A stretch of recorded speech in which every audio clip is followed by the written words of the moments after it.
Jemaat Tuhan, welcome to Beyond Church. Mari saya undang kita untuk berdiri. Sebelum kita memuji Tuhan bersama-sama, kita akan baca ayat fotum kita hari ini yang terdapat di dalam Efesus pasalnya yang pertama, ayat 3 sampai ayatnya yang ke-6. Kita akan baca bersama-sama dengan suara yang lantang. Kita mulai 2, 3. Terpujilah Allah dan Bapa Tuhan kita Yesus Kristus, yang dalam Kristus telah mengaruniakannya kepada kita segala berkat rohani di dalam surga. Sebab di dalam Dia telah memilih kita sebelum dunia dijadikan, supaya kita kudus dan tak bercacat di hadapan-Nya.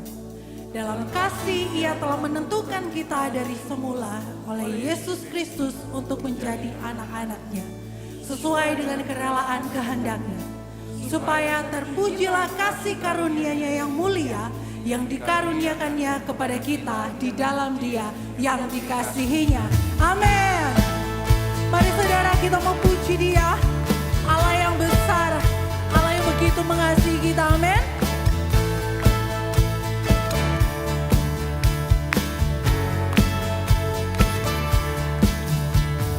Angkat suaramu, naikkan pujian, mari nyatakan betapa ajaibnya kesetiaan-Nya selamanya. Nyanyi kemenangan harapan dunia, Kristus telah bangkit, Roh Kudus bawa kita dalam kasih kekalnya.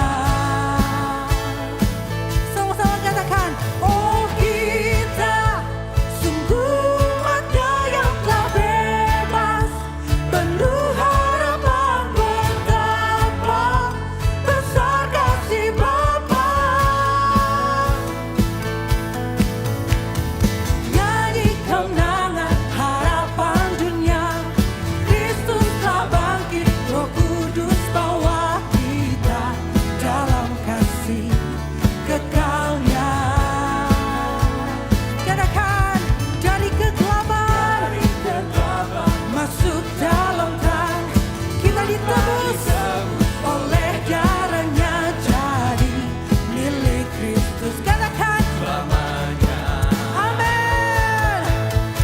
Puji Dia. Kita sungguh umat-Nya yang telah bebas, penuh harapan betapa besar kasih Bapa. Oh kita sungguh umat-Nya yang telah bebas, penuh harapan betapa besar kasih Bapa. Dengan penuh ucapan syukur katakan, kamilah anak anugerah, yes, yang sekarang merdeka, amin, dibayar dengan mahal. Katakan, inilah kasih-Nya saat Bapa panggil pulang, yes, pandang jadi tatanya. Satu suara memuja, inilah kasih-Nya. Oh kita, come on, sungguh umat-Nya yang telah bebas, penuh harapan betapa besar kasih Bapa. Oh kita sungguh umat-Nya yang telah bebas, penuh harapan betapa besar kasih Bapa. One more time. Oh kita sungguh umat-Nya yang telah bebas, penuh harapan betapa besar kasih Bapa. Besar kasih Bapa, besar kasih Bapa. Katakan besar, besar kasih Bapa. Amin. Kita memuji Allah yang perkasa. Rencananya tidak pernah gagal dalam hidup kita. Amin.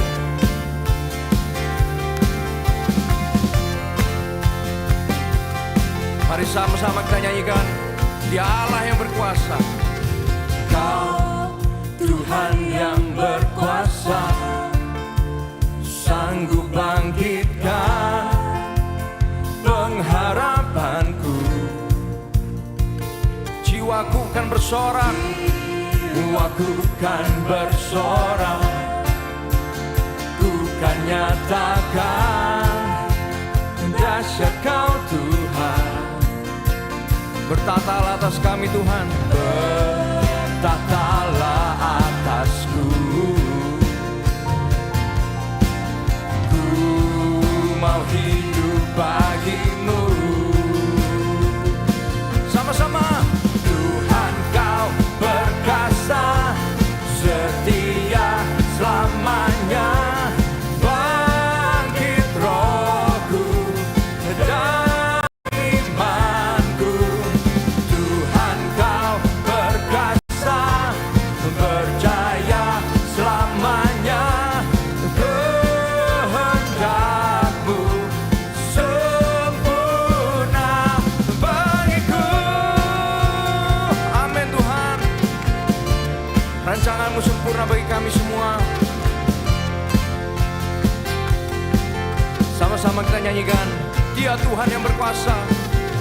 Kau Tuhan yang berkuasa, sanggup bangkitkan pengharapanku. Engkaulah pengharapan kami Tuhan.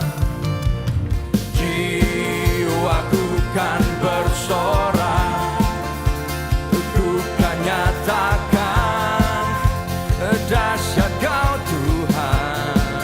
Bertatalah atasku, bertatalah atasku.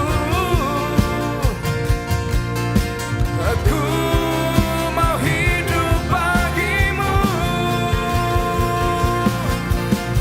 Tuhan Kau perkasa, setia selamanya. Bangkit rohku dan imanku.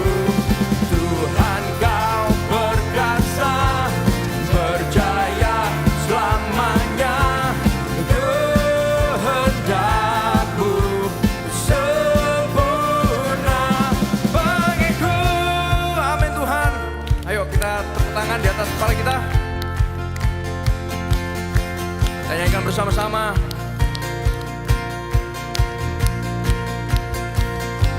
Sama-sama. Wow, wow, wow. Sama-sama nyanyikan. Wow,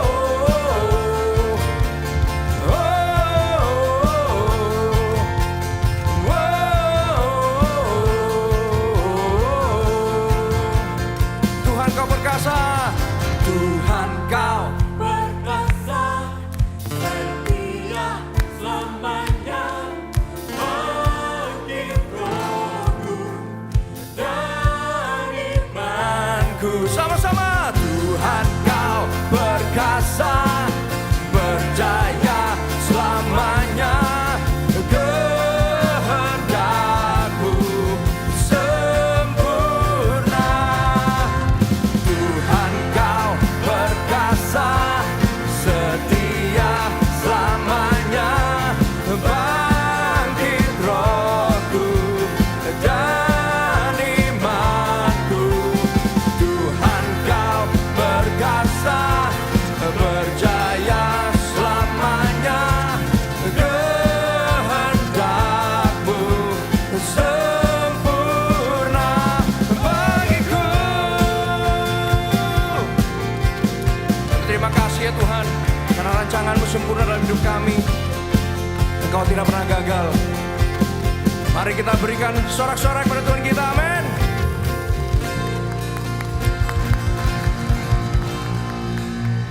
Shalom Bapak Ibu Saudara sekalian, welcome to Gibeon Church. Ini bukan tempat untuk orang sempurna, tetapi tempat kita semua disempurnakan oleh kuasa Injil dan kasih karunia Tuhan kita Yesus Kristus. Amin. Hari ini kita memasuki perenungan katekismus minggu ke-34. Saya akan membaca pertanyaannya, lalu bersama-sama kita baca jawabannya serta ayat Alkitabnya. Karena tidak seorang pun dapat memenuhi hukum Allah, lalu apa tujuan dari hukum itu? Supaya kita mengenal sifat kudus dan kehendak Allah, mengenali sifat dosa dan ketidaktaatan hati kita, dan mengenali kebutuhan kita akan juru selamat. Hukum itu juga mengajar dan mendorong kita untuk menjalani kehidupan yang berkenan pada juru selamat kita. Kita baca bersama dari Roma 3 ayat 20. Sebab tidak seorang pun yang dapat dibenarkan di hadapan Allah oleh karena melakukan hukum Taurat. Karena justru oleh hukum Taurat orang mengenal dosa. Silakan duduk.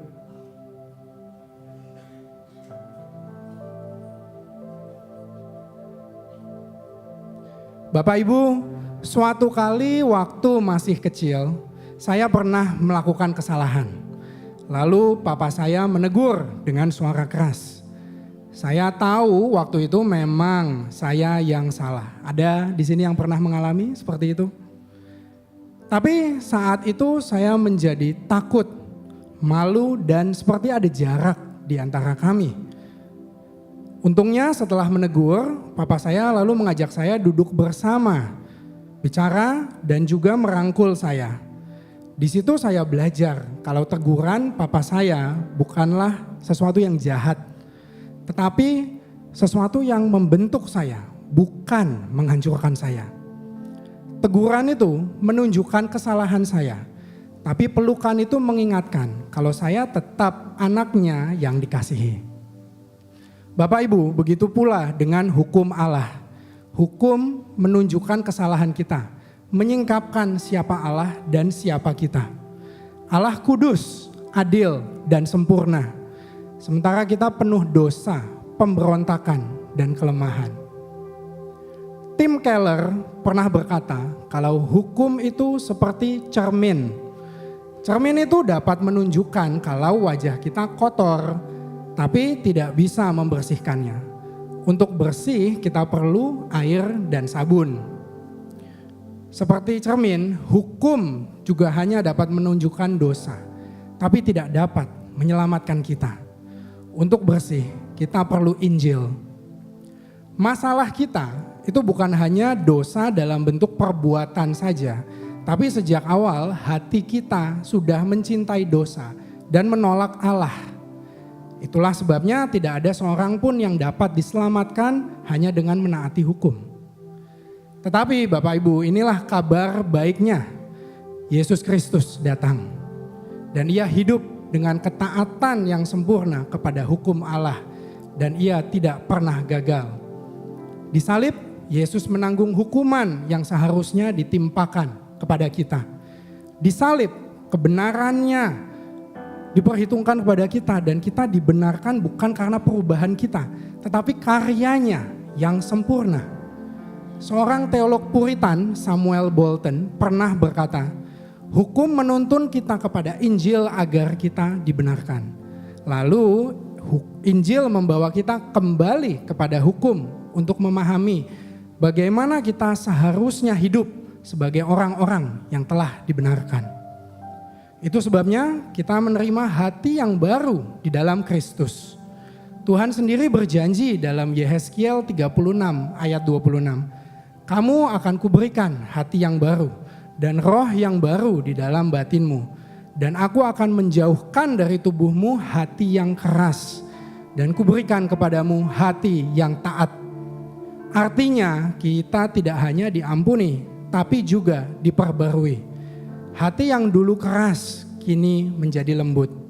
Hati yang dulu mencintai dosa, perlahan mencintai kebenaran. Dengan hati yang baru, kita menaati hukum bukan lagi karena takut atau terpaksa, tapi sebagai wujud syukur atas anugerah yang telah kita terima. Salib mengubah motivasi kita. Taat bukan lagi beban, melainkan buah dari kasih. Perubahan hidup bukan lagi usaha kita sendiri, tetapi karya Roh Kudus dalam hati orang percaya. Allah tidak menuntut kita sempurna terlebih dahulu agar layak dikasihi. Justru sebaliknya, Ia lebih dahulu mengasihi kita di dalam Kristus. Dan dalam kasih itu kita dimampukan untuk taat dan hidup bagi kemuliaannya. Saya mengundang kita semua untuk bangkit berdiri. Kita masuk bersama-sama di dalam doa pertobatan. Marilah kita berefleksi. Apakah selama ini kita menaati hukum Allah untuk mendapatkan kasih dan berkat-Nya? Atau karena kita sadar bahwa kita sudah dikasihi sepenuhnya di dalam Kristus? Kita perlu membiarkan hukum Allah menuntun kita kepada pertobatan sejati melalui Injil. Dan bergantung pada kuasa Roh Kudus untuk hidup dalam ketaatan sebagai orang yang telah dibenarkan. Mari kita berdoa.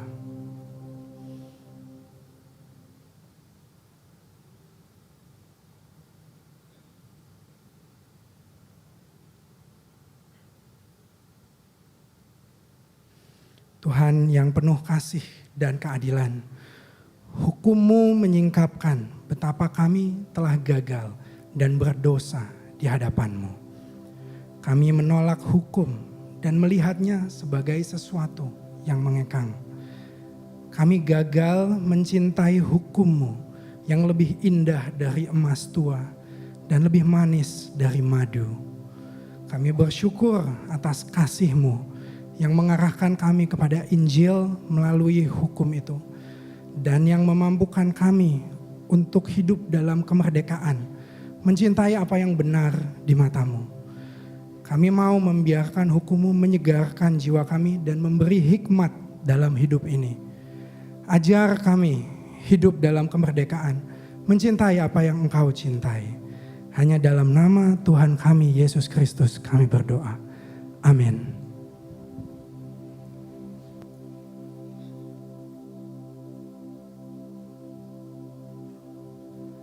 Holy, holy, holy, Lord God Almighty. Early in the morning, our song shall rise to Thee.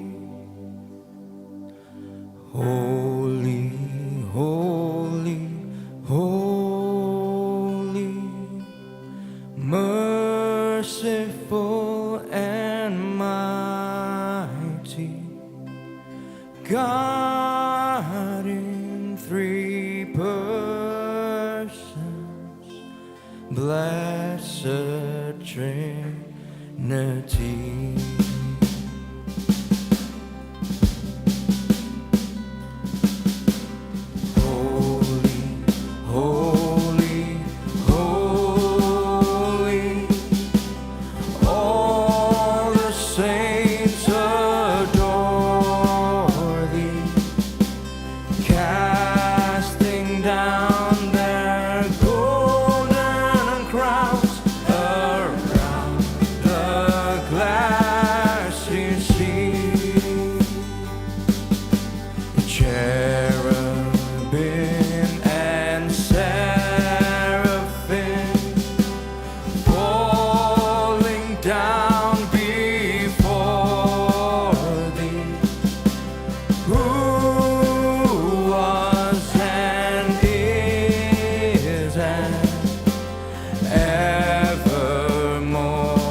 Menikmati kesucian-Mu Tuhan. Holy, holy, though the darkness hide Thee, though the eye of sinful man Thy glory may not see. Only Thy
Him there, the spotless Son, condemned upon the tree.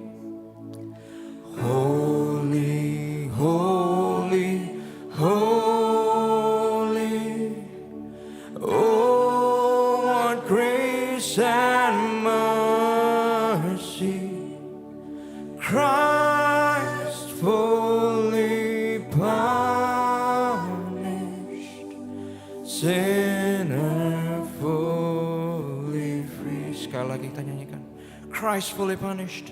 Christ fully punished, sinners fully free. Sungguh Engkau Allah yang kudus, Allah yang mulia, Allah yang sempurna. Siapakah kami ini Tuhan?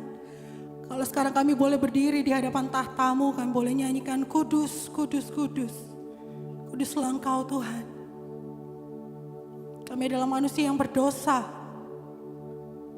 Seharusnya kami gak layak Tuhan. Namun hanya oleh karena darah-Mu yang tercurah di atas kayu salib, yang juga menyucikan setiap kami Tuhan. Biarlah mata kami, hati kami senantiasa tertuju pada salib itu. Salib yang membebaskan kami dari maut. Dan hidup kami boleh terus memuliakan Engkau Tuhan. Kulihat mulia Bapakku dalam Kristus Yesus. Semakin ku memandangnya, makin Dia puaskanku. Saat ku kagum indahnya dan lihat kehendaknya, mataku tetap ke surga, mulianya bagianku.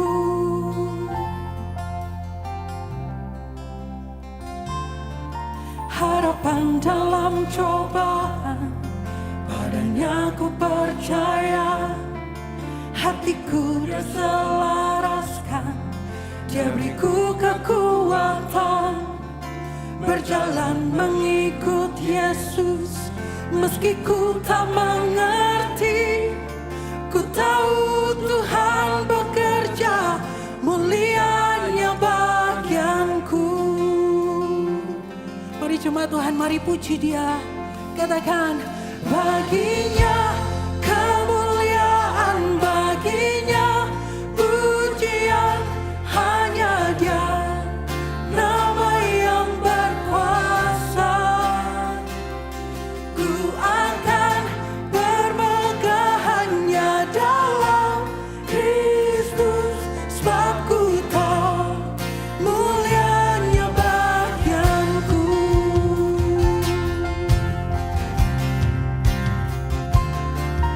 Lihat lengannya terentang di atas salib itu, yang mereka anggap lemah, layak setiap pujianku.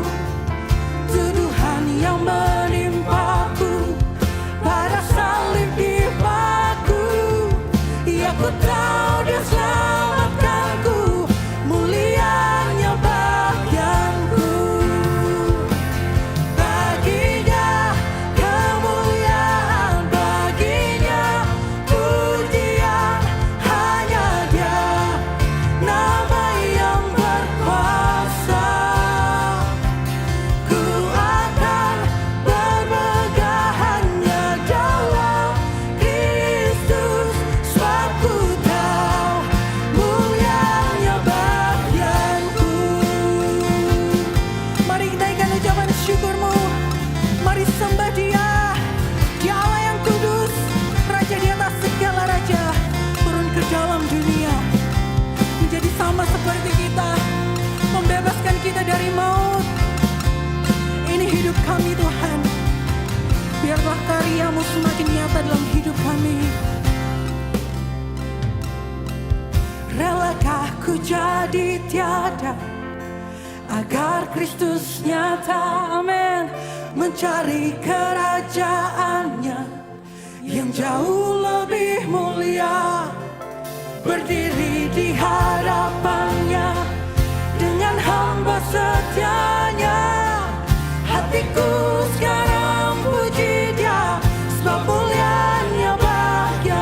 Hatiku sekarang puji Dia, sebab mulianya bahagia. Mari berikan sorak-sorai tepuk tangan bagi Dia. Mari puji Dia. Segala pujian, hormat, syukur kami Tuhan hanya bagi-Mu. Nama di atas segala nama. Ku akan bermegah hanya dalam Kristus, sebab Ku tahu mulianya bagianku. To our God be the glory. To our God be praise. He alone, the name above all names. I will boast ever only in the Lord my God, for I know His glory is my good.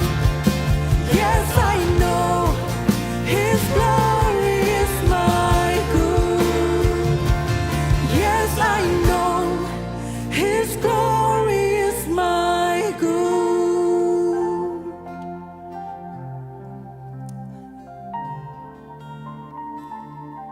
Amin. Kami bersyukur Tuhan, kalau kami boleh terus diingatkan melalui setiap pujian yang kami nyanyikan. Suatu anugerah yang tak ternilai untuk setiap kami Tuhan. Kami yang dahulunya musuh Allah, tapi sekarang identitas kami baru. Kami menjadi anak-anak-Mu. Kami bersyukur untuk setiap rencana indah yang terjadi dalam kehidupan kami. Kami bersyukur Tuhan, kalau kami boleh menjadi bagian di dalam kekudusan-Mu. Kami boleh menjadi bagian di dalam kemuliaan nama-Mu. We thank you Lord. Terima kasih Tuhan. Biar segala pujian, hormat, syukur kami naikkan kepada-Mu saja. Terima kasih Tuhan.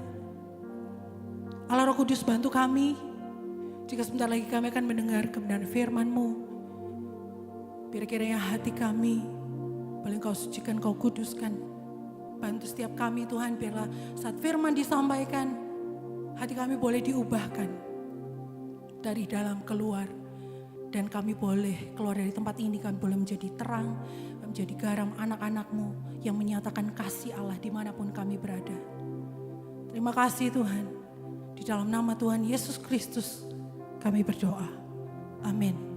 Silakan duduk saudara. Tiba saatnya kita diberi kesempatan untuk memberikan persembahan. Anda dapat memberi dengan cara transfer ke rekening gereja yang kami cantumkan atau dengan scan QR Code yang ada di kartu informasi Ways to Give di kursi masing-masing saat Anda datang. Juga bisa melalui mesin EDC yang kami sediakan di area Giving Booth. Kami juga menyediakan amplop yang dapat Anda pakai untuk memberi secara tunai, lalu dapat Anda masukkan ke dalam kotak persembahan yang tersedia di pintu keluar saat pulang nanti. Kita memberi bukan supaya diberkati, tetapi kita memberi karena kita sudah diberkati. Sebelum memberi, mari sama-sama kita berdoa. Tuhan, kami datang kepadamu dalam ucapan syukur atas kebaikan-Mu dan pemeliharaan-Mu dalam hidup kami. Sebentar kami akan memberikan persembahan, ajar kami untuk memberi dengan sukacita, dan biarlah gereja-Mu di tempat ini bisa mengelola persembahan ini sesuai dengan kehendak-Mu, agar nama-Mu semakin dimuliakan dan Injil semakin diberitakan. Hanya di dalam nama Tuhan kami, Yesus Kristus, kami sudah berdoa. Amin. Selamat memberi. Shalom Jemaat Gibeon, senang sekali bisa berjumpa kembali dengan Anda hari ini. Bersama saya Nia, and this is Gibeon Weekly News.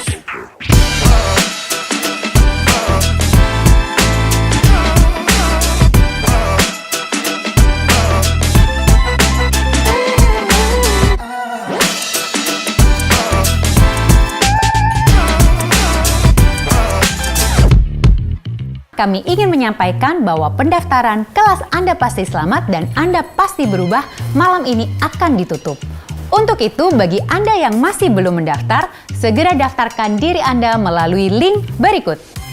Kelas APS dan APB akan dimulai tanggal 7 September pukul 3 sore setiap hari Minggu selama 8 kali pertemuan.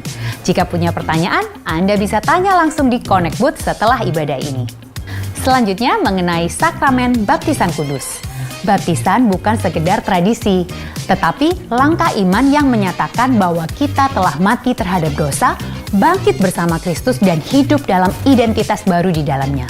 Bagi Anda yang sudah menyelesaikan kelas APS dan rindu mengambil langkah iman ini, pendaftaran masih dibuka. Baptisan akan diadakan tanggal 1 November. Anda dapat mendaftar melalui gibeon.church/events. Kunjungi Connect Booth untuk mengetahui info selengkapnya. Tak terasa kita sudah di penghujung series Kebenaran Injil untuk Pergumulan Masa Kini. Minggu depan kita akan memasuki seri pertama dari sermon series baru bertema liturgi. Check this out! Pernah dengar kata liturgi? You know, it's more than you think. Join our brand new sermon series as we dive in together with Pastor Michael Christian. Nah, Pastor, kita akan memasuki khotbah berseri yang baru dengan judul Liturgi. Why Liturgy? Apa yang sebenarnya Pastor ingin sampaikan melalui sermon series ini? Jadi kalau kita perhatikan, hampir setiap minggu ibadah kita punya pola yang sama. Mulai dari puji-pujian, ada doa pengampunan dosa, pertobatan, ada firman, lalu ditutup dengan berkat. Banyak yang mengira ini hanyalah tradisi atau formalitas saja yang udah turun-temurun. Tapi sebenarnya ada alasan teologis di balik semuanya itu. Karena liturgi bukan sekedar urutan acara atau rundown, melainkan cara Tuhan untuk kita mengalami Injil secara utuh. Minggu demi minggu kita dipanggil call to worship, diampuni ada pengampunan dosa, diteguhkan ada berita anugerah, diutus benediction. Ini ada alasan Alkitabnya. Jadi saya ingin jemaat bukan hanya ikut acara gereja, tapi sungguh-sungguh mengerti kenapa Tuhan menaruh urutan ini di dalam Alkitab dan bagaimana urutan ini membentuk hati dan iman kita as a spiritual formation. Wah, menarik nih. Tapi kan banyak orang berpikir pokoknya nyanyi yang ekspresif supaya saya merasakan hadirat Tuhan. Lalu khotbahnya kan yang lebih penting.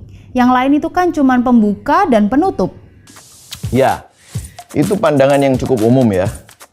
Tapi kalau kita lihat alur ibadah kita, kan kita ada puji-pujian, nyanyian, ada doa pengakuan dosa, ada firman Tuhan, ada berkat. Semuanya itu punya makna yang sama pentingnya. Jadi setiap bagian itu ibarat sebuah potongan puzzle yang kalau disatukan, itu sebenarnya membentuk gambar besar the gospel, Injil. Kalau kita hanya fokus sama satu bagian, kita bisa kehilangan keindahan the gospel, keseluruhan the gospel. Misalnya doa berkat, benediction di akhir liturgi. Banyak orang pikir itu hanyalah sekedar formalitas penutup. Jadi kadang-kadang ada yang udah pulang sebelum doa berkat dilakukan. Padahal itu sebenarnya momen Tuhan mengutus kita kembali ke dunia dengan kuasa dan identitas baru yang kita baru saja alami di dalam Injil. Jadi seluruh ibadah itu dirancang supaya Injil bukan hanya kita dengar, tapi kita alami, kita peragakan langkah demi langkah. Oke. Terus apa hubungannya sama hidup kita sehari-hari? Nah, inilah poin pentingnya. Liturgi bukan hanya berguna di dalam gedung gereja, tetapi membentuk kita semua untuk hidup di luar gereja gedung ya.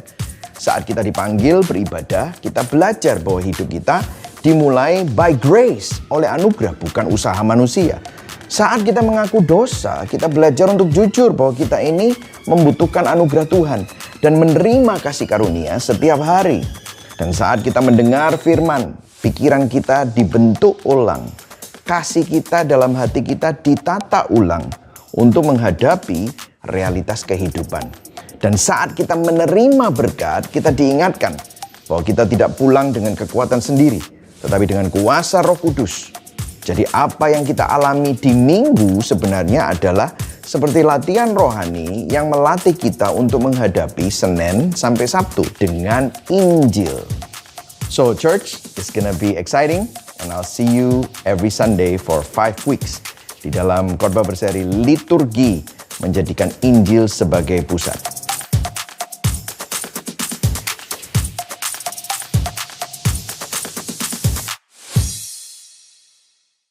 Setiap minggu keempat, Anda akan menemukan kartu Pray, Share, Invite di kursi Anda.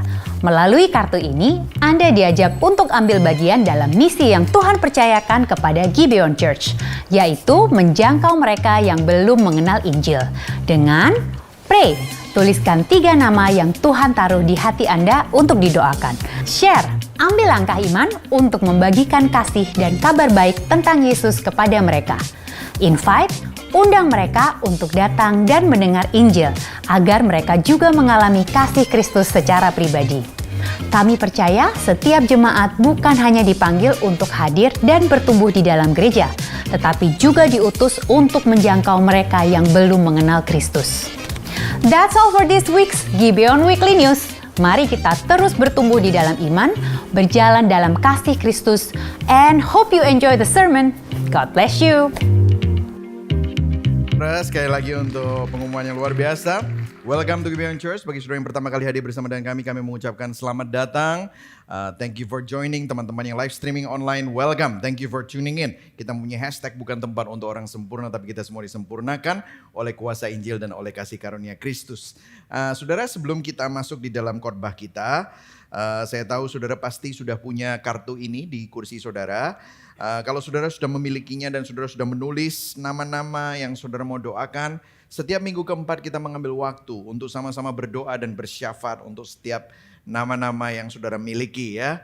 Kalau saudara belum pernah punya kartu ini, saya anjurkan supaya saudara bisa mengambil kartu ini dan mulai menuliskan.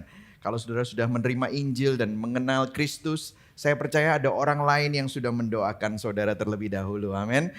Itulah sebabnya kalau saudara sudah menerima kasih karunia, biarlah kita juga bisa memikirkan teman-teman yang belum mendapatkan Injil. Dan biarlah mereka juga mengenal Kristus. Mari sama-sama kita berdoa bersama-sama ya.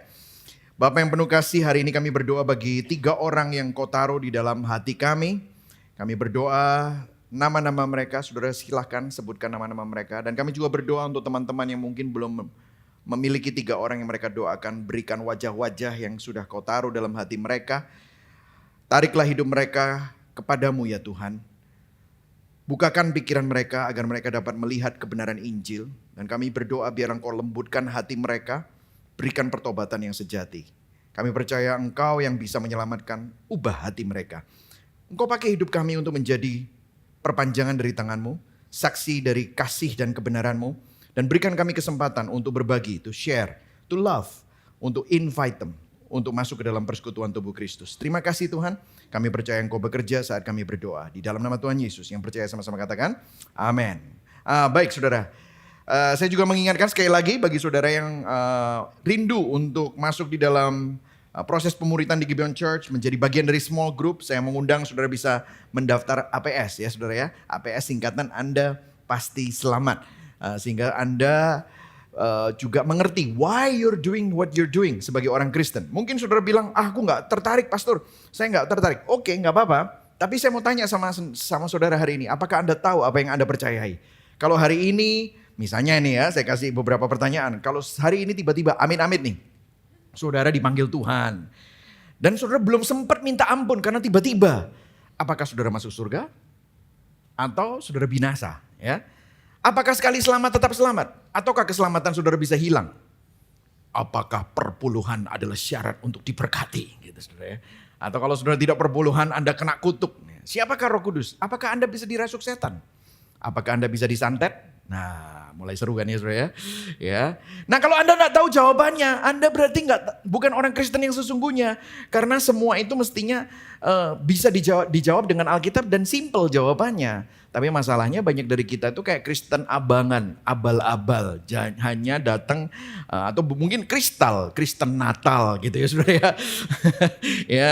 Dan kebetulan Anda datang hari ini. Nah mungkin Tuhan mau bicara sama saudara. Nah daftarkan saudara untuk ikut APS supaya saudara tahu apa yang saudara percayai. Dan bagi saudara yang sudah selesai APS, bisa ikut APB. Anda pasti berubah. Ada hal-hal seperti gini, how do you do self-counseling? Saudara, banyak dari kita punya banyak isu di dalam hati kita. Bagaimana kita menyelesaikan isu-isu itu dengan self-counseling? Bagaimana Anda berubah di dalam Kristus? Bagaimana mengidentifikasikan berhala? Bagaimana caranya bertobat?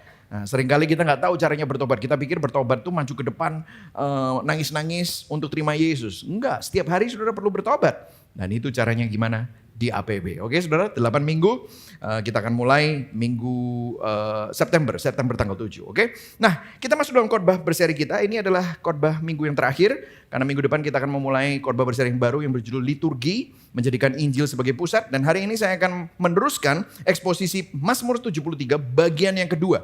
Kalau minggu lalu hidup merdeka di tengah ketidakadilan. Kita akan bicara tentang mengalami Tuhan di tengah ketidakadilan. Oke, kita akan membaca bersama-sama, mengulang beberapa hal. Tapi minggu ini kita bukan pengulangan ya saudara ya. Minggu ini benar-benar sesuatu yang baru. Kalau minggu lalu kita belajar diagnostiknya, bagaimana ternyata kalau kita itu protes terhadap ketidakadilan, ada kemungkinan saudara itu iri sama hidup mereka, ya, hidup mereka yang joget-joget, sedangkan kita, ya yang paham-paham aja ya, saudara ya, yang kita lagi susah-susah gitu ya, dan 3 juta sebulan apa sehari kita juga bingung gitu ya, dan tapi mereka semua kita itu sebenarnya dalam kejujuran, jangan-jangan kita itu iri sama mereka, dan itu minggu lalu kita udah dibongkar. Tapi kalau tahu diagnostiknya, nggak tahu obatnya, percuma saudara. Karena saudara tahu apa yang terjadi dalam hati saudara, tapi saudara nggak tahu caranya menanggulangi masalah iri hati ini. Of course kita udah tahu Injil, tapi hari ini kita akan bicara tentang doa Asaf ini ternyata mengandung banyak sekali makna. Nah kita akan baca sama-sama Mazmur 73 ayat 1-3, kemudian ayat 13-20, kemudian ayat 21 sampai ayat 26. Ya, oke, kita mulai bersama-sama. Saya akan mulai yang ganjil dan saudara mulai yang genap. Oke. Mazmur Asaf, sesungguhnya Allah itu baik bagi mereka yang tulus hatinya, bagi mereka yang bersih hatinya. Ayat 2, tetapi aku sedikit lagi maka kakiku terpeleset, nyaris aku tergelincir. Sebab aku cemburu kepada pembual-pembual kalau aku melihat kemujuran orang-orang fasik. Ayat 13, sia-sia sama sekali aku mempertahankan hati yang bersih dan membasuh tanganku tanda tak bersalah. Saudara 14, namun sepanjang hari aku dan kena hukum setiap pagi. Seandainya aku mau berkata-kata seperti itu, maka sesungguhnya aku telah berkhianat kepada angkatan anak-anakmu. Ayat 16. Tetapi ketika aku bermaksud untuk mengetahuinya, hal itu menjadi kesulitan di mataku. Sampai aku masuk ke dalam tempat kudus Allah dan memperhatikan kesudahan mereka. Ayat 18. Sesungguhnya di tempat-tempat licin kau taruh mereka, kau jatuhkan mereka hingga hancur. Betapa binasa mereka dalam sekejap mata, lenyap, habis oleh karena kedahsyatan. Ayat 20. Seperti mimpi pada waktu terbangun ya Tuhan, pada waktu terjaga rupa mereka kau pandang hina. Ayat 21 saya akan bacakan. Ketika hatiku merasa pahit dan buah pinggangku menusuk-nusuk rasanya. Ayat 22. Aku dungu dan tidak mengerti, seperti hewan aku di dekatmu. Tetapi aku tetap di dekatmu, engkau memegang tangan kananmu. Ayat 24, dengan nasihatmu engkau menuntun aku dan kemudian engkau mengangkat aku ke dalam kemuliaan. Siapa gerangan ada padaku di surga selain engkau? Selain engkau tidak ada yang kuingini di bumi. Ayat 26, tetapi kakiku dan hatiku habis lenyap, gunung batuku dan bagianku tetaplah Allah selama-lamanya. Amin. Begitulah firman Tuhan. Nah minggu lalu kita melihat bagaimana Asaf hampir kakinya tergelincir. Kenapa? Dia marah sama Tuhan. Karena dia melihat ketidakadilan. Ini orang-orang bejat, orang-orang jahat, orang korupsi, orang licik. Malah hidupnya lebih enak daripada gua. Saya ini udah kerja keras, saya melayani Tuhan. Dia seorang pemimpin ibadah. Dia seorang hamba Tuhan. Dia seorang yang saleh. Dia seorang yang berintegritas. Tapi marah.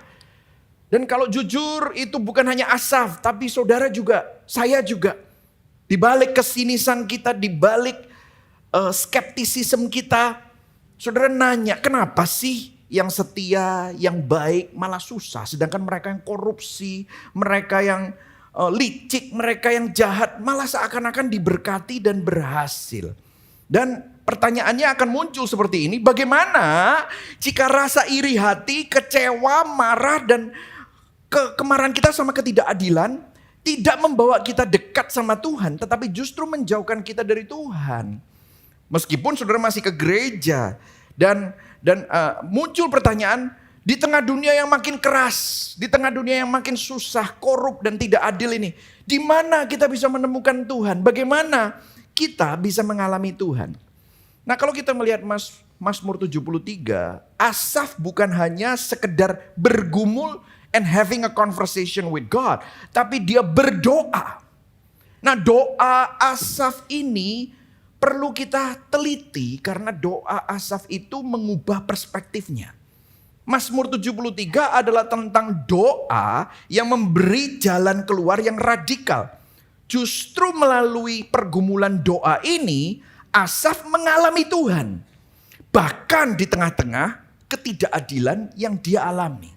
Itulah sebabnya hari ini saya mau mengupas doa Asaf. Hari ini kita akan belajar mengenai doa. Karena tanpa kita belajar ini, saudara mungkin saat ini memiliki kehidupan doa yang hafalan. Saudara mungkin cuman hanya ngasih doa permintaan kepada Tuhan. Tapi apakah saudara pernah bergumul dengan pergumulan isu hatimu di dalam doa? Yesus saja pernah mengajarkan di Matius 6 ayat 13, sedikit ada contoh, janganlah membawa kami ke dalam pencobaan, tetapi lepaskanlah kami dari yang jahat. Kalau saudara sadar atau tidak, doa Yesus di perjanjian baru ini sedang dialami Asaf di perjanjian lama. Asaf bergumul, dia dicobai, makanya dia iri, makanya dia marah, dia hampir kehilangan imannya. Dan Tuhan menjawab doa Asaf, Asaf dilepaskan dari jerat iri hati dan diselamatkan dari kejahatan yang merusak jiwanya. Nah, kita akan mempelajari bagaimana Asaf berproses. Katakan sama-sama berproses. Amin. Dalam doanya untuk keluar dari pencobaan dan dilepaskan dari yang jahat. Dari iri hati jadi damai. Dari kepahitan menjadi penyembahan. Jadi poin saya ada 4, saudara. Mengakui yang terburuk dalam dirinya. Asaf melakukan itu. Dan dia melihat gambaran besarnya melalui doa. Saudara. Melalui baca firman, doa, merenungkan firman Tuhan. Menemukan, menerima kasih karunia dan menata ulang kasih yang ada di dalam hati. Oke saudara ya. Kita mulai yang pertama, mengakui yang terburuk di dalam dirinya. Yang siap belajar katakan yes. Nah, yang menarik adalah Asaf putus asa. Dia bilang begini, sia-sialah aku mempertahankan hati yang bersih dan membasuh tanganku tanda tak bersalah. Namun sepanjang hari aku kena tulah, aku kena hukuman setiap pagi. Ini pertanyaan yang sangat mengejutkan dari seorang pemimpin ibadah. Karena sebenarnya dia adalah seorang hamba Tuhan.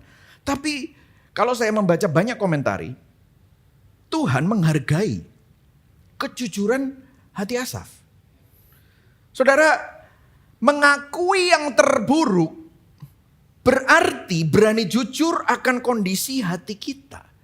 Saudara, berapa kali kita itu tidak jujur sama Tuhan? Saya kasih sedikit ilustrasi ya. Bayangkan cermin retak. Saudara lihat dirimu sendiri di dalam cermin yang retak. Maka saudara akan lihat wajahmu tampak cacat. Saudara kasih cermin itu lihat orang lain, wajah mereka terdistorsi. Kenapa? Karena cerminnya retak. Padahal masalahnya bukan di wajahmu. Masalahnya bukan di wajah orang lain. Masalahnya bukan di ruangan di mana saudara taruh cermin itu. Karena kelihatannya ruangannya kacau balau. Tetapi di cerminnya. Hati kita juga seperti itu saudara. Saya tidak mengecilkan ketidakadilan yang ada di dunia ini. Karena dunia ini sedang menuju kepada kebinasaan. Ada kejahatan, ada bencana alam, ada penderitaan. Kita tidak bisa menyangkali. Dan ini akan ada terus sampai Tuhan datang kembali. Tetapi yang masalah adalah hati kita yang seperti cermin retak itu. Dan kalau kita jujur, seperti Asaf, hatinya yang iri, hatinya yang pahit, itu retak di dalam dirinya. Dan Asaf mengakui yang terburuk. Dia mau ngomong gini, masalah terbesarku bukan hanya dunia yang rusak, tapi hatiku juga rusak. Saudara, maukah kita jujur? Karena begini saudara, tanpa kejujuran kita jadi munafik. Saudara, banyak orang Kristen tuh munafik. Kenapa? Kelihatannya baik-baik saja di luar. Tetapi sebenarnya dalamnya banyak isu. Dalamnya juga banyak kemarahan. Dalamnya juga banyak iri hati. Tetapi kita bungkus dengan hal-hal yang rohani.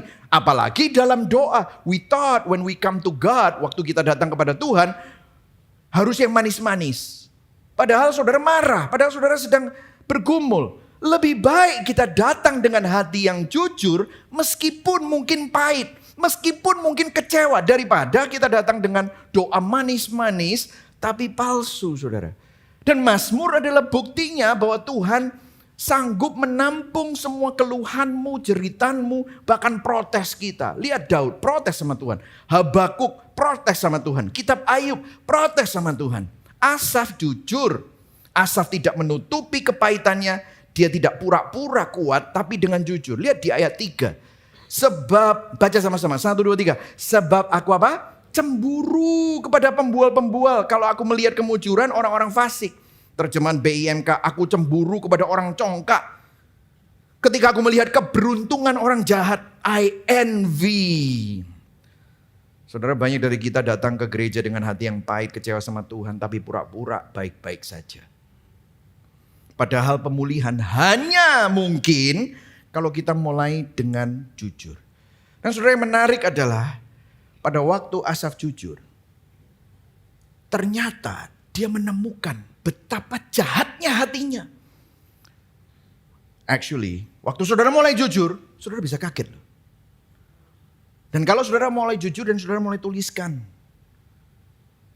Saya tahu cowok-cowok di sini gak suka nulis, saya juga gak suka nulis. Tapi saya mulai belajar untuk menuliskan. Ada yang tanya, pastor kok bisa banyak sih quote-quote-nya gitu. Itu bukan quote-quote gitu. Tanya ChatGPT ya. Nah gitu saudara ya. Saudara, saya bisa lihat semua quote-quote itu adalah apa yang saya tuliskan. Waktu hati saya bergumul dengan Tuhan. Waktu saya menemukan kebobrokan diri saya. Ternyata selama ini Asaf sadar bahwa motivasinya melayani Tuhan sering bukan demi Tuhan, tapi demi imbalan. Makanya dia bilang, aku cemburu. Buat apa? Aku setia. Buktinya yang sono diberkati, yang sini enggak. Ngapain?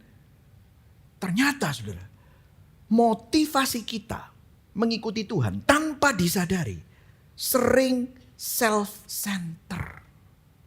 Kita mengasihi Tuhan, ngomongnya, tapi demi hidup nyaman.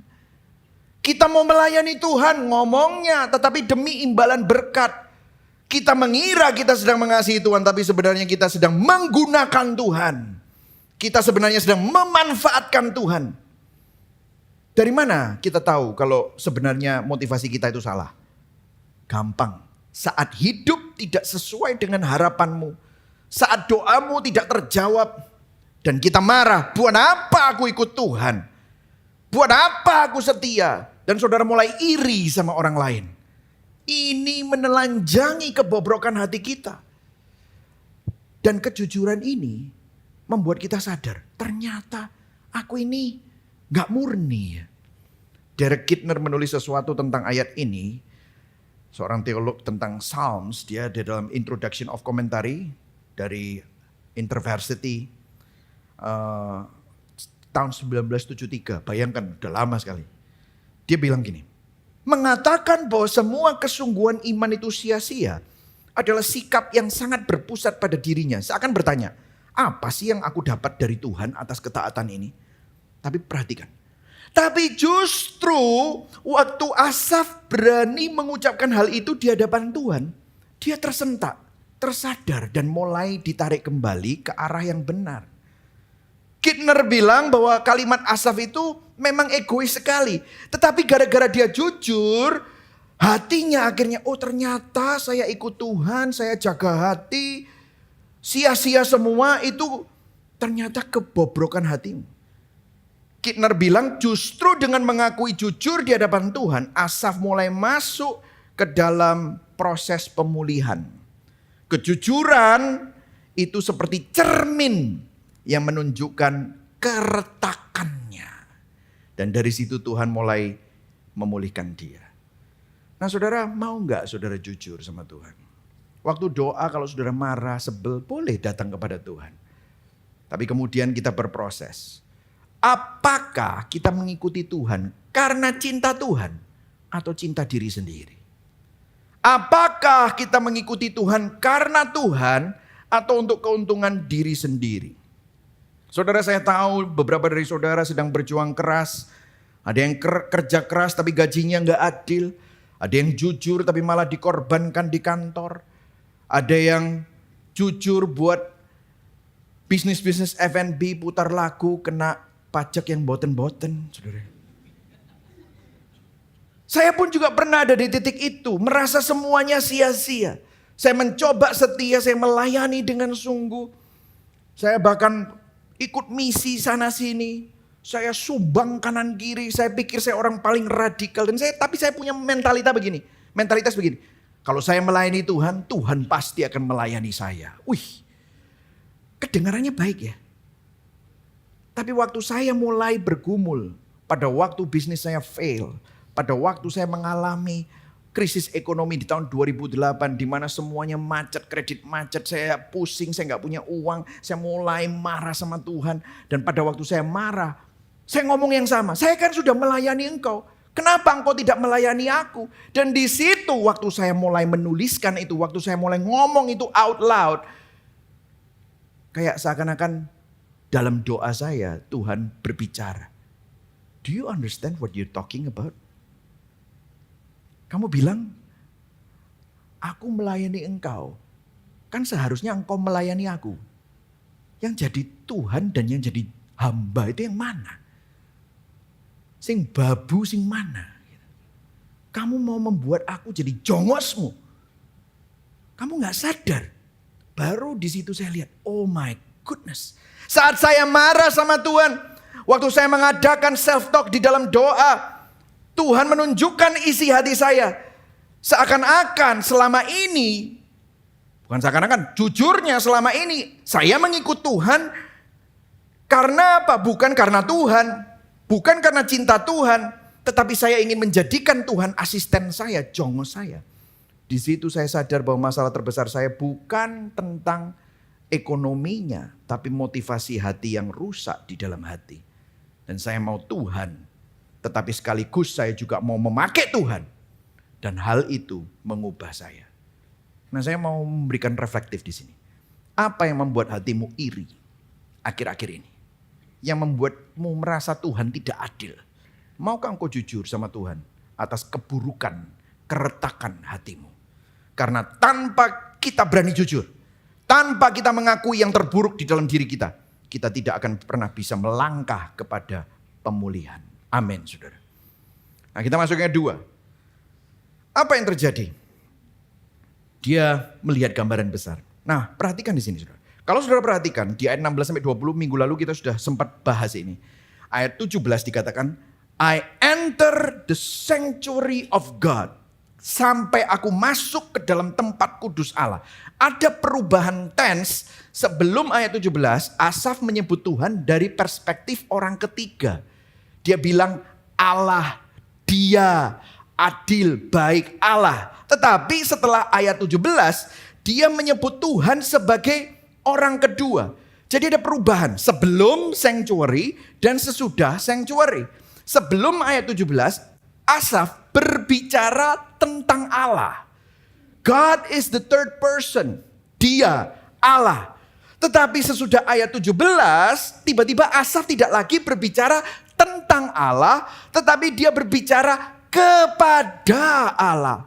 God is the first person. Nah, saudara, kita perlu pelajari sesuatu di sini. Apakah kita cuma berbicara tentang Tuhan ataukah kita sudah berjumpa dengan Tuhan? Apakah vocabulary, kosakatamu waktu berdoa, saudara berdoa seakan-akan Tuhan itu Tuhan pihak ketiga, ataukah saudara sudah bilang bukan hanya dia tetapi engkau? There is a difference. Ini adalah perbedaan antara agama dan Injil. Agama membuat kita tahu tentang Tuhan dari luar. Tetapi Injil membawa kita ke dalam relasinya, hadiratnya. Sampai kita berkata bukan gini, oh aku tahu dia sanggup. Aku tahu Tuhan baik. Aku tahu dia berdaulat. Tetapi maukah saudara bilang bahwa aku tahu Engkau adalah Tuhanku yang baik bagiku. Tuhan adalah gembalaku. Tuhan adalah kekuatanku. Sehingga it's no longer about doctrine yang dipelajari, dipahami. Tetapi kita menganggap dia sebagai personal, pribadi. It's my hope. You are my hope. Bukan dialah pengharapan kita. Bukan. You are my only hope. Jadi pertanyaan yang saya mau sodorkan kepada hati saudara hari ini. Sudahkah saudara mengubah Tuhan dari third person to become first person? Sehingga bukan lagi dia, tapi engkau. Nah, ini beda sekali. Dan saudara tahu caranya gimana untuk membuat ini? Berdoa. Waktu saudara baca firman, personifikasikan. Makanya saya selalu bilang, khotbahkan Injil sama dirimu sendiri. You cannot just hear apa yang Pastor Mike khotbahkan, Pastor Nathan khotbahkan, pastor-pastor di sini khotbahkan. Anda harus personalisasikan. Karena kalau enggak Anda cuma hanya tahu, oh bagus ya. Tapi itu orang lain. Itu experience orang lain. Sudahkah Anda mengalami Tuhan? Dan waktu kita berjumpa dengan dia, ada sesuatu terjadi, saudara. What is happening? Waktu Asaf masuk ke sanctuary, mengubah Tuhan dari pihak ketiga jadi pihak pertama. You are. Asaf melihat kehidupan dari perspektif Allah. Asaf tidak lagi melihat dari kacamata manusia, tapi dia melihat dari kacamata Allah. Saudara perhatikan di sini, iman bukan berarti semua masalah langsung hilang. Tidak, saudara. Masalah banyak. Tapi kita bisa tetap tenang. Kita bisa tetap punya perspektif yang baik. Kenapa? Karena kita melihatnya dari sudut pandang kekekalan. Kayak sama Tuhan dibawa. Untuk melihat awal dan akhir. Makanya Yesus berkata apa? I am the Alpha and the Omega. Saudara bayangkan kalau saudara, saya kasih ilustrasi. Bayangkan saudara nonton film yang panjangnya 3 jam. Tapi saudara cuma nonton 15 menit kemudian saudara stop. Dan saudara berusaha menyimpulkan apa makna film itu. Tidak akan pernah bisa. Kenapa? Karena Anda tidak melihatnya dari awal sampai akhir. Nah memang di dalam kehidupan kita gak tahu apa yang terjadi di masa depan. Tapi kita tahu akhirnya. Yang setuju katakan amin. Akhirnya kita akan tahu. Kita kalau cuma hanya lihat berdasarkan apa yang terjadi sekarang, kita bisa salah paham dalam ceritanya. Martin Lloyd Jones di dalam komentarinya tentang Psalm 73, dia bilang begini, masuk ke dalam tempat kudus Allah artinya masuk ke dalam doa. Berarti kita mulai melihat segala sesuatu secara utuh. Kita diingatkan kembali akan hal-hal yang selama ini lupa. Hal-hal yang kita abaikan. Saudara, waktu Anda berdoa, waktu Anda masuk ke dalam tempat kudus Tuhan, saya gak mau klise ya, tapi kita mau jujur. Dan kemudian waktu kita mau jujur, kita melihat ke bobrokan hati kita dan kita kembali kepada Tuhan. Tuhan mulai mengingatkan bahwa dia setia. Dan Anda bukan hanya paham Tuhan secara kognitif, tetapi Anda mulai mengalami Tuhan. Anda melihat dia bukan hanya sebagai konsep, tetapi dia adalah pribadi. Dan pada waktu mulai dia sadar, oh salah aku ya, aku kok iri sama mereka. Dan saudara lihat ayat 18-20, dia baru sadar, aku tadi baru bilang aku iri sama mereka dan kakiku hampir tergelincir. Padahal seharusnya, ini ayat ini saudara ya, ayat ini, sesungguhnya di tempat-tempat licin kau taruh mereka, kau jatuhkan mereka sehingga hancur. Oh, Asaf berkata orang fasik itu ternyata yang justru kakinya mudah sekali tergelincir, bukan aku. Aku aman. Aku ternyata salah, aku iri. Mestinya aku berbelas kasihan sama mereka. Nah saudara, Saya mau tunjukkan kepada saudara gambar ya saudara. Seakan-akan orang hiking, kalau misalnya di bawah, dia itu cuma bisa lihat apa? Semak, hutan, ya kan? Dan kalau kita nggak pernah doa, nggak pernah baca firman, kita nggak pernah lihat sudut pandang kekekalan, yang kita lihat apa? Masalah duit, masalah mertua, masalah cicilan, masalah pasangan, masalah anak, itu semak, hutan, semua segala macam. Wah, kita ruwet lah Ustaz. Belum lagi lihat apa? Sosial media, kita melihat keadaan kita melihat pajak semakin kemana-mana, kita melihat geopolitik Amerika, Rusia, Cina. Waduh, tambah pusing gitu saudara. Saudara lihatnya di bawah.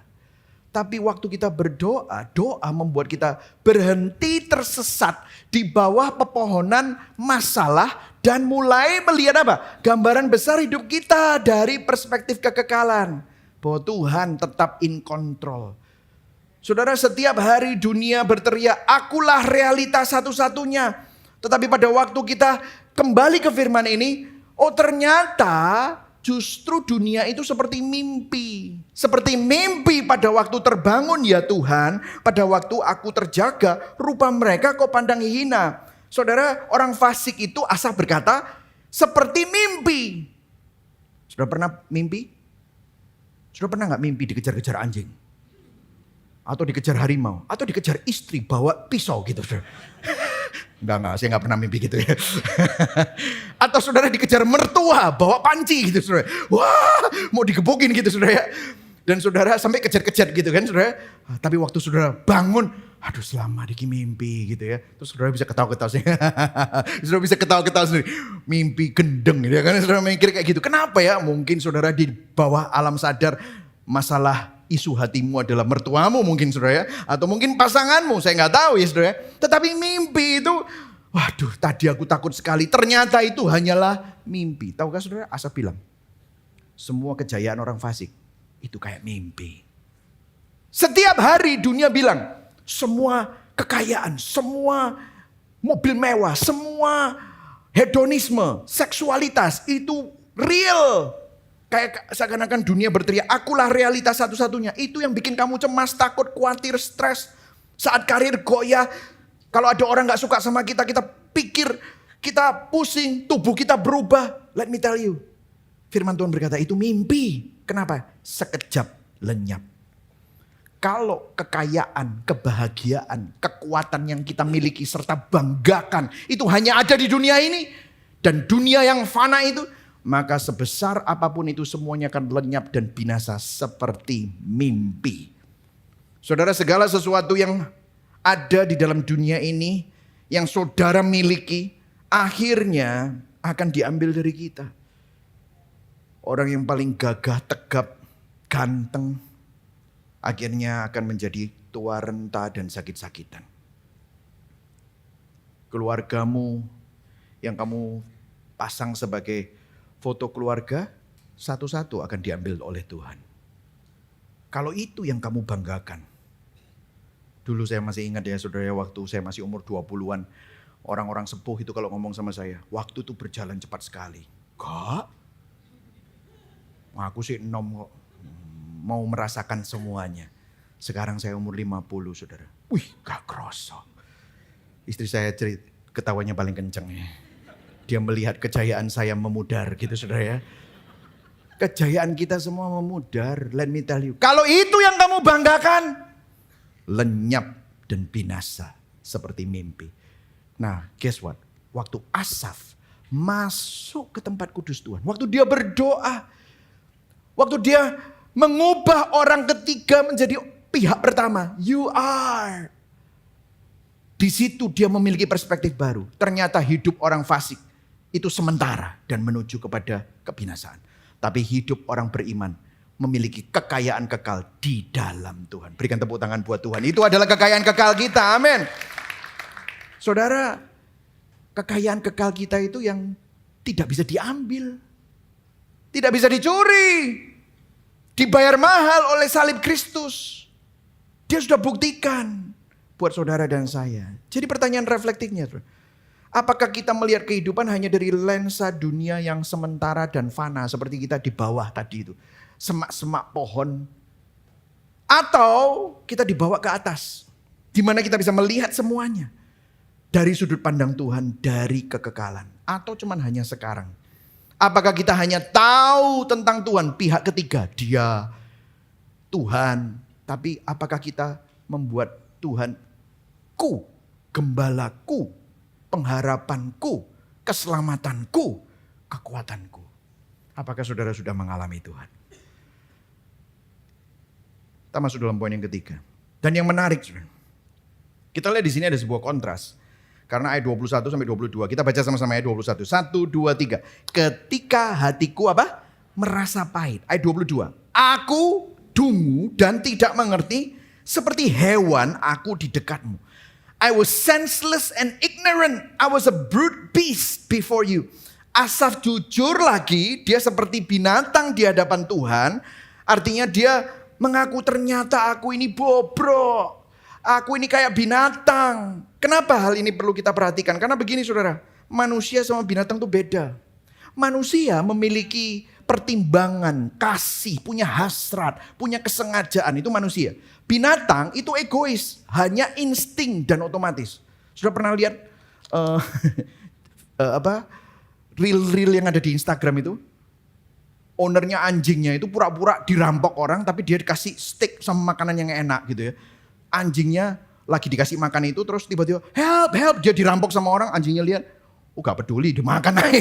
Dia tetap makan makanannya. Kenapa? Karena itu lebih enak daripada nolongin majikannya yang sedang dirampok, saudara ya. Saya punya anjing di rumah, saya sengaja suka kerjain.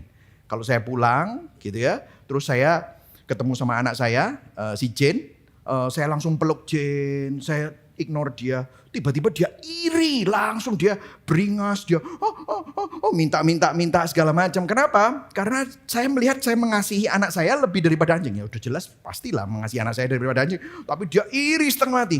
Binatang hanya punya insting, otomatis. Dan Asaf mengakui, aku ini ternyata bobrok, aku dungu, aku seperti hewan. Tapi yang menarik adalah, tetapi yet aku tetap di dekatmu. Engkau tetap memegang tanganku. Dia kagum. Dia mau cerita, aku tuh mestinya binasa. Seharusnya aku ditolak. Aku dihukum. Siapa yang layak bisa ada di depan Tuhan yang kudus. Tetapi aku tetap digenggam. Tuhan tetap dekat sama aku. Di sini kita belajar, saudara. Yang memelihara kita bukan kesetiaan kita pada Tuhan, namun kesetiaan Tuhan pada kita. Taruh itu di hatimu. Bahwa ini bukan konsep perjanjian baru saja, tapi konsep perjanjian lama. Inilah kasih karunia. Let me tell you this. Inilah perbedaan kekristenan dengan agama. Kristen adalah orang yang berani berkata, ya benar, aku sering egois. Aku sering tidak mengasihi Tuhan. Tetapi Tuhan tetap ada di dekatku. Ya benar, aku sering memanfaatkan Tuhan, tetapi Dia menggenggam tanganku. Inilah definisi Injil. Kita semua bukan orang sempurna. Asaf dia mengakui kebobrokan hatinya yang sering memanfaatkan Tuhan. Tapi dia juga tahu Tuhan tidak pernah menyerah. Tuhan tetap mendekati kita. Tuhan tetap mencari saudara. Tuhan tetap menggenggam tangan kita. Itulah yang Asaf alami. Kalau saudara masih ingat sama Petrus, murid Yesus yang gagal, yang sudah menyangkal Yesus 3 kali. Tapi Yesus menghampiri Petrus. Bahkan pada waktu Petrus bilang, aku gak mau jadi murid, aku mau jadi nelayan lagi. Dan semalaman dia tidak terima ikan. Di danau yang sama, Yesus tebarkan jalang. Siapa itu? Yesus. Dia telanjang, dia langsung berenang sampai ke Yesus. Dia bersujud, sudah disediakan ikan bakar. Yesus tanya, Petrus, kamu mengasihi aku? Waduh, dia hancur. Dia menyangkal. Ya, aku mengasihi kamu. Gembalakan domba-domba. Yesus ngomong sampai 3 kali. Kenapa? Untuk menganulir semua sangkalan Petrus. Siapa yang menghampiri? Yesus. Waktu Adam jatuh dalam dosa, dia break the promise of God. Siapa yang keluar cari Adam di Taman Eden? Bapa. Waktu si sulung dengan anak yang hilang, yang sulung marah sama bapaknya, yang keluar siapa? Bapaknya yang keluar. Waktu si anak yang hilang itu mau kembali masih takut, yang lari siapa? Bapaknya yang lari. Itulah Tuhan. Itulah kasih karunia. Dan disinilah the gospel connection. Bagaimana Tuhan tetap ada dekat orang yang masih jatuh bangun dalam dosa, yang masih sering gagal. Bagaimana kita yang jatuh dalam dosa dapat dipulihkan, kembali memiliki confidence bahwa Tuhan tetap dekat sama kita, bahwa tangannya tidak pernah meninggalkan kita. Disinilah koneksi Injilnya. Kalau saudara lihat Asaf melihat sanctuary. Di sanctuary ada altar. Di sanctuary ada mezbah. Ada tempat korban disembelih. Ada tempat yang berdarah untuk pengampunan dosa. Disitulah sanctuary itu dibandingkan dengan salib. Di salib kita melihat Yesus. Dialah bait Allah yang sejati. Dialah korban yang terakhir. Yesus menanggung murka Allah. Darahnya dicurahkan. Itulah sebabnya dia berkata, Yesus berkata di Yohanes 2 ayat 19, runtuhkan bait Allah ini sebelum dia disalib. Aku akan membangun bait Allah ini kembali dalam 3 hari. Orang Farisi bilang, bagaimana kamu bisa membangunnya? Kita membangunnya 46 tahun, dalam 3 hari kamu bisa apa? Dia mati dan bangkit. Karena dialah sang bait suci itu. Yesus adalah pengantara yang sempurna. Makanya di salib Yesus berseru, Allahku, Allahku, mengapa engkau meninggalkan aku? Waktu Yesus ada di kayu salib dengan kemanusiaannya, dia merasakan Yesus ditinggalkan oleh Bapa, dirasakan oleh Yesus. Supaya apa? Supaya saudara dan saya yang percaya kepadanya tidak pernah sedetik pun ditinggalkan. Di kayu salib Yesus merasakan seakan-akan seluruh perlindungan Bapa lepas dari tangan, dari hidupnya. Dia merasakan kehilangan tangan Bapa. Supaya apa? Supaya tangan Bapa terus memegang tangan kita selamanya. Apakah Allah Tritunggal terpisahkan? Tidak. Tapi waktu Yesus mengalami murka Allah, Yesus merasakan perasaan seperti ditinggalkan. Perasaan kehilangan tangan Bapa. Seperti saudara dan saya yang sering merasakan Tuhan jauh. Seakan-akan kita merasa tangan Tuhan melepaskan kita. Tapi sebenarnya tidak. Yesus pernah mengalaminya. Perasaan jauh dari Tuhan dan ditinggalkan. Dia menanggung semua itu. Sehingga waktu saudara merasa sendirian, dia bisa mengingatkan saudara, no, aku pernah ngerasain itu. Dan aku menanggungnya. Supaya kamu tidak pernah ditinggalkan. Dan tangan Bapa terus memegang engkau. Melalui karya salibnya, Yesus Kristus menjadi korban sempurna yang membuat kita tetap bisa digenggam oleh tangan Allah. Itulah kekuatan kita.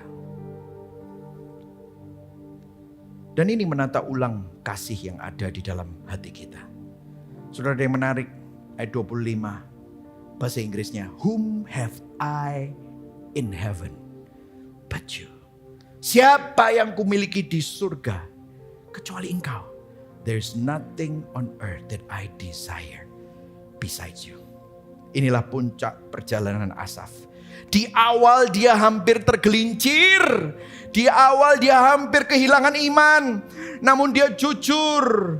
Dia datang dalam doa. Dia mengubah, berubah. Dia masuk ke tempat kudus Allah. Dia tidak melihat Tuhan sebagai pihak ketiga, tetapi pihak pertama. Dia mengubah, engkau pengharapanku.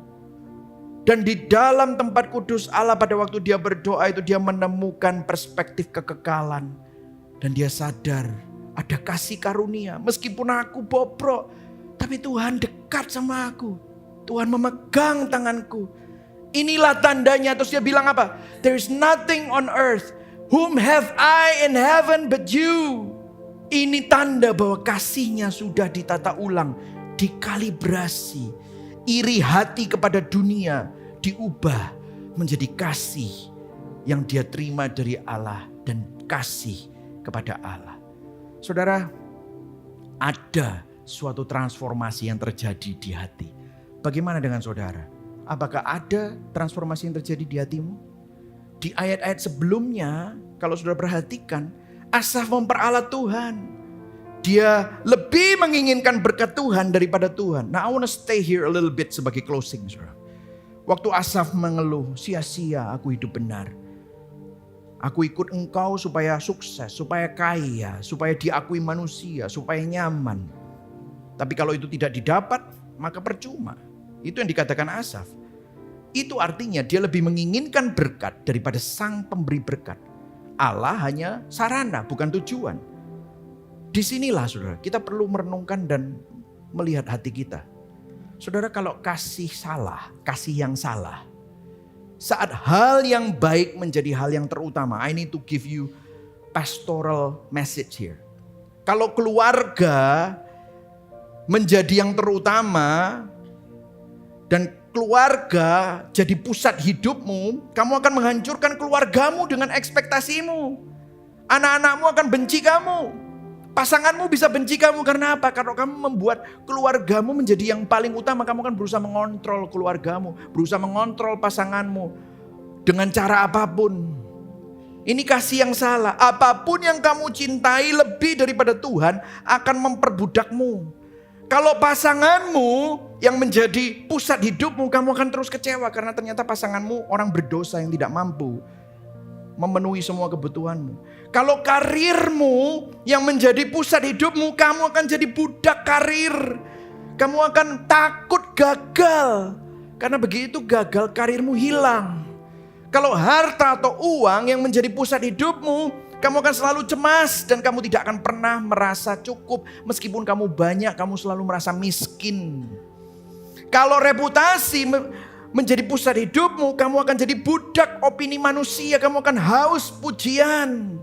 Padahal orang-orang itu juga kamu tidak suka, tetapi kamu ingin mendapatkan approval dari mereka. Kalau tubuhmu yang menjadi kasihmu dan pusat hidupmu, kamu akan takut tua, takut sakit, penampilan jadi obsesi. Kalau pelayanan jadi pusat hidupmu, kamu akan melayani demi validasi. Bukan demi Tuhan. Semua kasih yang salah akan menyiksa kita, memperbudak kita, mengecewakan kita. Dan Asaf sadar, waktu dia mengalami Tuhan, hatinya ditata ulang sehingga dia berkata, there is nothing on earth that I desire but you. Selain engkau, tidak ada yang kuinginkan. Why is that? Karena kasih Allah yang tak tergoncangkan, tidak bisa hilang, tetap ada meskipun kita gagal. Dan bahkan semakin indah nanti kalau kita berpulang dan dipanggil Tuhan. Hanya kasih Allah yang tidak pernah mengecewakan saudara. Hanya kasih itu yang bisa menata ulang hatimu. Nah saudara, minggu lalu kita menaikkan lagu It Is Well With My Soul. Tahukah saudara cerita di balik It Is Well With My Soul? Tenanglah jiwaku. Yang menulis adalah seorang yang namanya Horatio Spafford. Berapa banyak yang tahu tentang cerita Horatio Spafford? Bisa angkat tangan? Bisa ada? Oh beberapa ya, banyak yang gak tahu. Horatio Spafford, seorang pengacara kaya. Bukan hamba Tuhan, tapi pengacara kaya dari Chicago. Tahun 1870, dia kehilangan anak laki-laki satu-satunya karena penyakit demam. Jadi anaknya 5, satu laki meninggal. 1 tahun kemudian terjadi tragedi di mana it's called the Great Chicago Fire.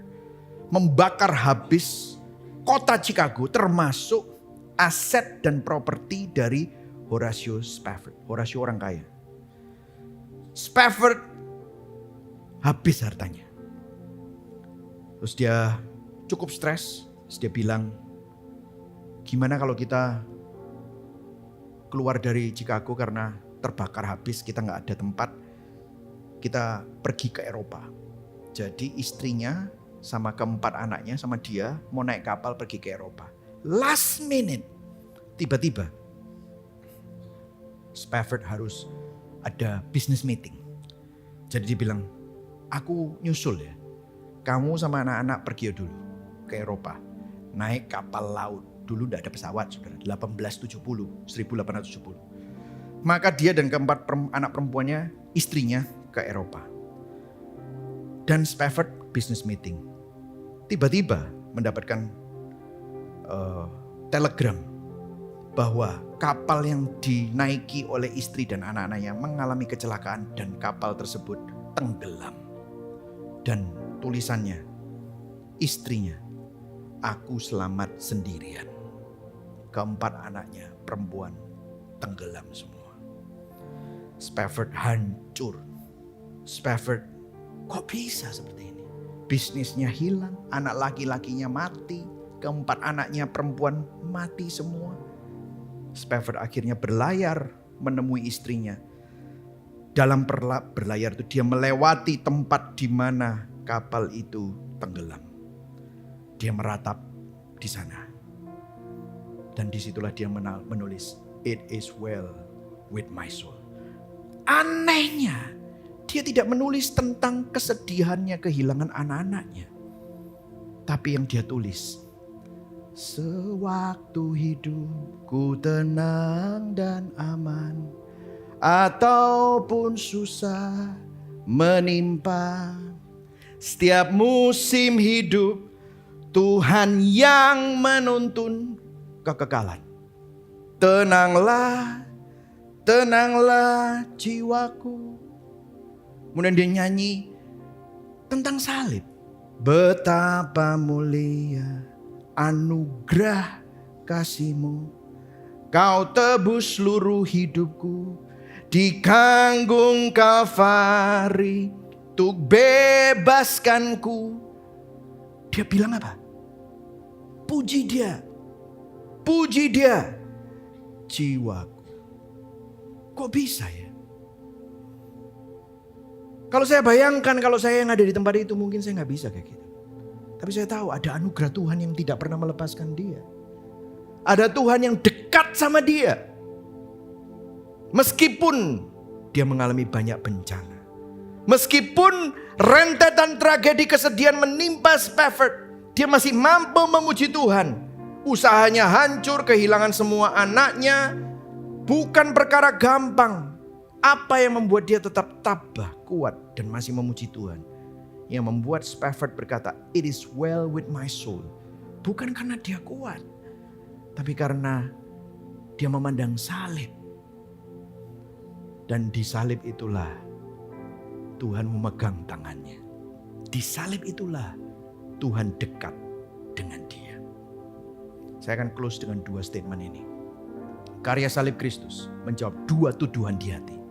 Kalau saudara berkata, penderitaan di hidupku mungkin aku kena hukuman Tuhan. No, penderitaan kita bukan hukuman. Yesus telah dihukum untuk menggantikan kita. Yang setuju katakan amin. Tapi pada saat yang sama, oke, kalau Yesus sudah dihukum untuk menggantikan saya, mungkin Tuhan tidak peduli terhadap penderitaanku. No, it's wrong. Salib membuktikan bahwa Tuhan peduli. Bapak rela kehilangan anaknya demi menebus saudara, untuk menyelamatkan saudara. Saudara, kalau kita melihat untuk apa Yesus kok rela meninggalkan kenyamanan surga, masuk ke dalam sejarah manusia untuk merengkuh kerapuan kita. Yesus meninggalkan kemuliaan surga, masuk ke dalam penderitaan manusia yang berdosa untuk merasakan apa? Kehinaan, kemiskinan, kesakitan, bahkan kematian. Yang ilahi bersolidaritas dengan yang insani. Supaya apa? Waktu saudara menderita di dunia, kita gak sendirian. Dia bersama dengan saudara. Dia bisa berkata, I understand what you go through. That's why I am with you. Aku tetap ada di dekatmu. Aku tetap memegang tanganku. aku tetap menopang. Di saat kita melihat itu, kasih hati kita ditata ulang. Kamu bisa berkata, hal-hal buruk sedang terjadi di dalam hidupku, tapi kakiku tidak tergelincir. Kenapa? Karena Tuhan dekat sama kita. Tuhan memegang tangan kita. Reflektifnya, saudara, apakah kamu masih mengasihi Allah-Allah palsu yang memperbudak dan menyiksamu? Ataukah kamu sudah mengalami kasih Allah di dalam Yesus Kristus di dalam hatimu? Amin. Mari sama-sama kita bangkit berdiri. Saudara berkati hari ini. Amin. Katakan pada kanan kirimu, Tuhan dekat sama kamu. Dia memegang hidupmu. Amin. Kita akan menyanyikan lagu In Christ Alone, dalam Kristus. Saya akan bacakan implikasi Injil. Orang berinjil berani mengaku dengan jujur kebobrokan dosa di hati. Namun justru di sana mereka mengalami kuasa Tuhan yang memulihkan. Amin. Orang berinjil melihat kenyataan pahit di dunia ini, tetapi justru dari sanalah mereka belajar bahwa Tuhan setia. Kesetiaan Tuhan lebih besar daripada kesengsaraan kita. Orang berinjil tidak lagi mengejar apa yang dunia tawarkan, karena mereka sudah menemukan Yesus Kristus, harta yang jauh lebih indah. Berikan tepuk tangan buat Tuhan. Amin. Dalam Kristus Harapanku, dialah terang, dialah terang kekuatanku. Yesus batu penjuru, Yesus batu penjuruku, teguh dan tak tergoyahkan. teguh dan tak Tergoyahkan betapa besar kasih-Mu, ketakutan ku pun sirna. penghiburku, Kau segalanya, dalam kasih-Mu ku teguh. Amin. Jadikan lagu ini doa kita sama-sama. Kita deklarasikan Kristus menjadi manusia. Inilah Injil. Kristus menjadi manusia. Dialah kepenuhan Allah. Allah pemberian kasih dan kebenaran ditolak oleh umatnya, dan pada salib Dia mati, murka Allah ditanggungnya, setiap dosa dilimpahkan, kematiannya buatku hidup. Amin. Kita hidup karena karya Tuhan. Dia dekat dengan kita. Deklarasikan Injil ini. Yesus mati. Yesus mati Disalibkan, terang dunia dikorbankan. Namun di hari yang mulia, bangkitlah Dia dari maut. Kemenangan miliknya. Dosaku telah dikalahkan. Ku miliknya, Dia milikku. Oleh darahnya ku hidup.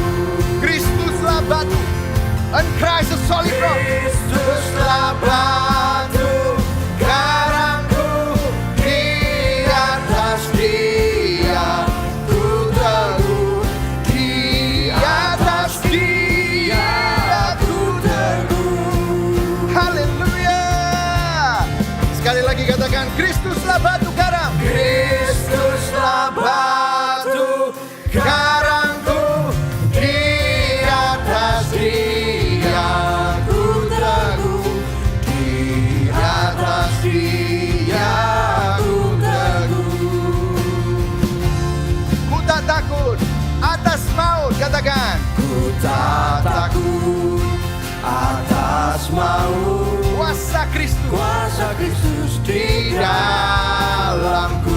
Oh, dari lahir sampai mati, Yesus memegang hidupku.